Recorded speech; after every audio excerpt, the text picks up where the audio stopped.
Meus cascateiros, meus bons de bola, bom dia, boa tarde, boa noite, né? Não sei que horas vocês vão assistir isso aqui, então, né, vamos dar um salve aí pra geral. E turma, muito bom poder voltar a falar com vocês de futebol, né? Tivemos aí um período de data FIFA, né? 2 jogos da seleção brasileira e agora já tivemos rodada do Brasileirão, sendo que praticamente todos os cariocas jogaram, quer dizer, todos jogaram mesmo.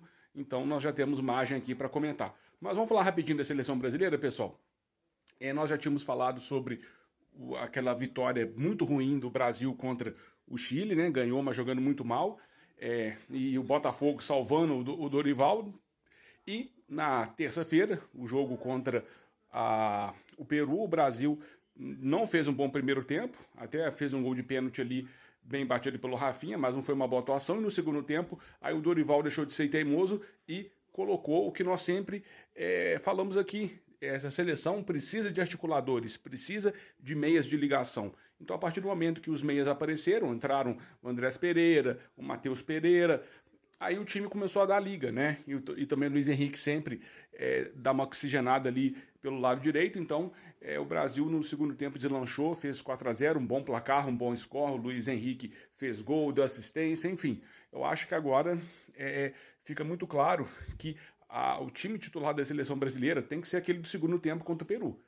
Não tem espaço para Paquetá, não tem espaço para quem tá só no nome, não. E o Paquetá também, com aquele problema dele lá com as apostas, eu não sei nem se ele tem psicológico para atuar em alto rendimento na seleção brasileira. Então, essa ressalva que nós fazemos aí. Então, a seleção brasileira daqui para frente tem que ser aquela do segundo tempo, e de preferência com jogadores do fogão.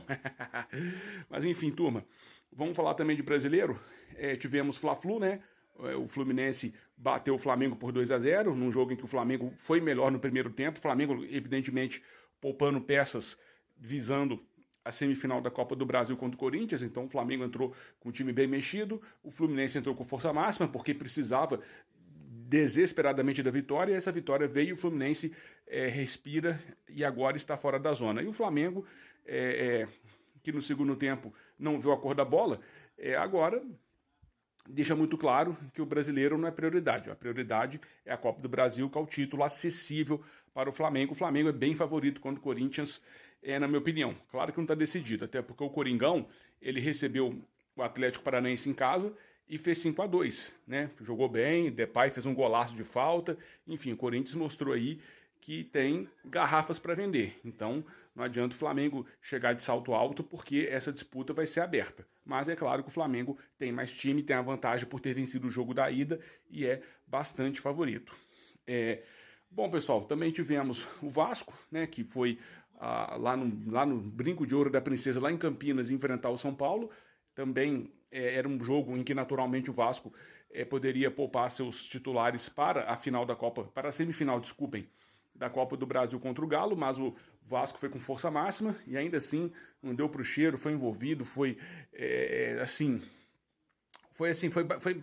o São Paulo ganhou o jogo com bastante facilidade, sabe? Não foi um jogo em que o Vasco conseguiu ali criar resistência perante São Paulo. E a zaga do Vasco, como nós sempre falamos aqui, muito mal, né?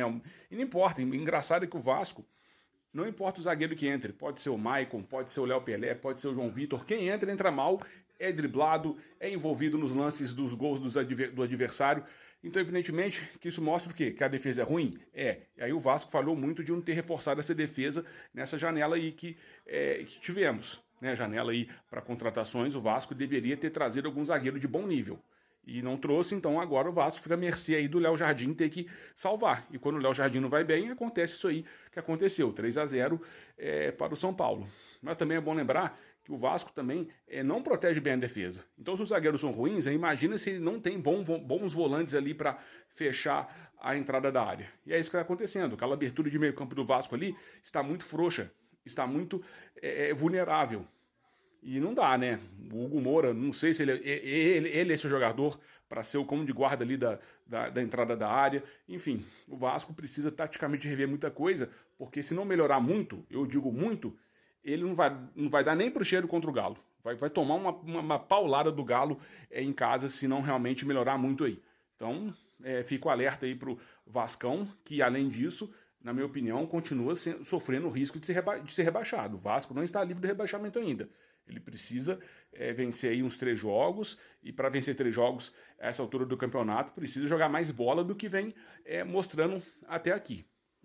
E pessoal, para fechar o vídeo, também queria comentar sobre o Botafogo. O Botafogo, no Maracanã, com 52 mil pessoas, recebeu o Criciúma e, pessoal, assim, o que nós falamos aqui acaba acontecendo, né, pessoal? Porque nós falamos sério, nós falamos a verdade, nós assistimos aos jogos, nós analisamos.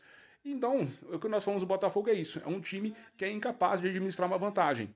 Então, se o Botafogo tem uma vantagem, ele rapidamente vai perdê-la, porque esse time não sabe segurar resultado. E, novamente, quando o Criciúma ficou, é claro isso, né? Foi um sofrimento para conseguir fazer 1-0 no Criciúma, e para mim o gol do Botafogo foi irregular, porque é um empurrão ali no zagueiro do Criciúma na disputa na bola aérea.